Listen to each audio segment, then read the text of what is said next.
Hey guys, I can't believe it, but it's that time again. It's time for the 7-week update. I guess I better update my chalk, huh? That's better. So yeah, I'm almost at the end of my 7th week, and there's not a whole lot that I need to talk about this week. It was pretty much even keel compared to 6 weeks. Sorry about my crazy hair. It's very humid here in South Carolina. And I just can't fight it anymore because it's naturally pretty curly, and I'm getting it done tomorrow, so there's just no point. Starting with what's going on with the babies, they are the size of blueberries. My mother-in-law was excited to hear that because she doesn't like peas and she likes blueberries, so that's a good thing, I guess. They are forming limbs. They don't quite have like hands and feet yet, but they have appendages forming so that they're looking much less like a tadpole and much more like a baby. And this is absolutely incredible. So there's a few organs that are forming, like the kidneys, I think, form and start functioning this week. But what's really incredible is they're each gaining 100 brain cells every minute. So that means I'm producing 200 brain cells a minute, which I feel like I am because I am exhausted. So that leads me into my symptoms. I'm very, very tired. It's just getting worse and worse each week. And you know, I'm doing these updates with the idea that I want to look back on these and see what I felt through my whole pregnancy. I don't mean to come off like I'm complaining because I'm very, very happy to have these symptoms. So sorry if it feels like I'm just getting on here and whining about what I'm feeling. That's not the case at all. Just being open. So very tired. I'm sleeping, you know, a full 8 or 9 hours every night, and then I have to have a nap every day. Luckily I work where I get like at least an hour for lunch, and so I can just scarf down something real quick and then take a nap during my lunch break. And it's very evident how tired I am because I normally can't just like fall asleep when I'm taking a nap right away. It takes me like 20 or 30 minutes to fall asleep, and I'm just out instantly when I take a nap at work. This week I've switched from doing Unisom and B6 to actually taking Diclegis, which is the prescription version of those combinations, and I don't know if it's doing a whole lot better.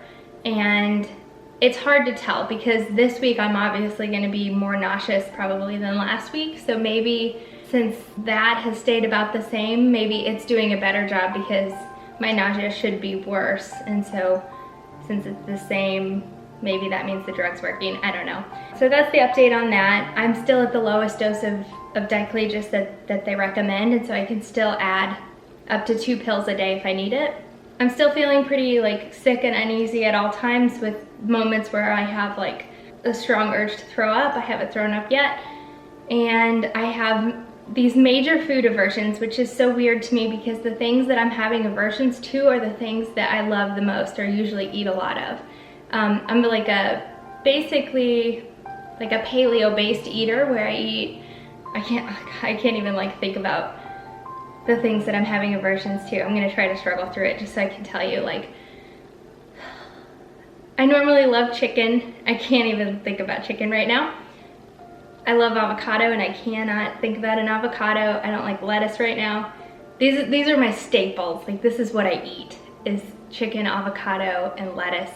Green vegetables, can't do them. It's like making my throat close talking about it. Okay, that's enough of the food aversions. Cravings, I'm still craving sweet things like a cupcake with a lot of frosting or a donut. I've taken it easy on that and I'm choosing healthier sweet options. And weirdly, I had a strong craving for SpaghettiOs yesterday. That was really bizarre. Brad and I were talking about how the last time I had SpaghettiOs was probably over a decade ago. So I'm not sure where that came from. And that's pretty much it as far as updates. I went shopping. My Aunt Betty, she has a friend who does LuLaRoe. And so I've decided I'm gonna just outfit myself in LuLaRoe, I think, my entire pregnancy. And I think it's gonna work based on what I got. This was like my first shopping experience with LuLaRoe besides my stork leggings that I wore to our egg retrieval. And I actually have it on right now. I got 6 pairs of leggings, 2 perfect tees, and a Carly dress for my first haul. and they, I think, are gonna work for my entire pregnancy. And I'll show you. Okay, I'm sorry, this is the perfect tee. I think I said Carly. So it's just very flowy, and so I think that's gonna work even when I'm pregnant. I think it's gonna be fine.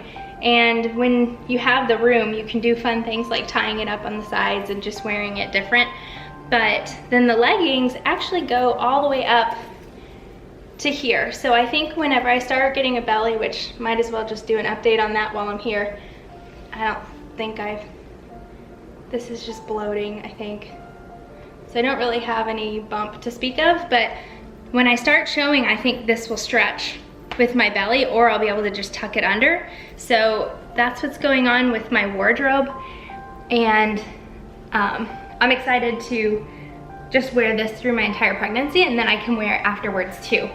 And I don't have to spend a ton of money on maternity clothes and then not have anything to do with it afterwards. So that's my plan right now. We'll see if it works all the way through. I got a couple of nursing bras because my bras were not really working anymore. I can even tell, I can see myself in the screen there, and I can just tell that I look different. So these bras are working much better. They're fitting me much better and much more comfortably. And they're also nursing bras. So down the road, I'll be able to use them and they'll function well for me, hopefully. That's pretty much it for updates. I'm very overwhelmed with all of the questions that I have about what's gonna happen when the babies actually come. I have a million questions, and I think I'm going to address it in the next video.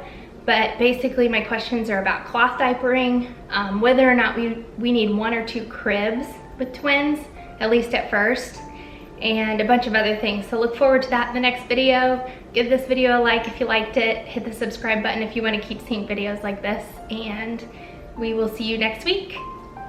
One more thing real quick. I thought of this after I drug the camera setup down. I should update you on the bleeding situation. If you don't watch our regular vlogs, on Saturday I had some really bad cramping and then bleeding, and it was very scary, and our nurse said just to keep watching it, and if it got worse then to let her know or go to the ER, and it's gotten a lot better. It turned into brown spotting, and then now I think it's completely gone and not really any cramping. So that is much, much better, and I appreciate all of your guys' thoughts and sharing your stories. So that was big answered prayers this week.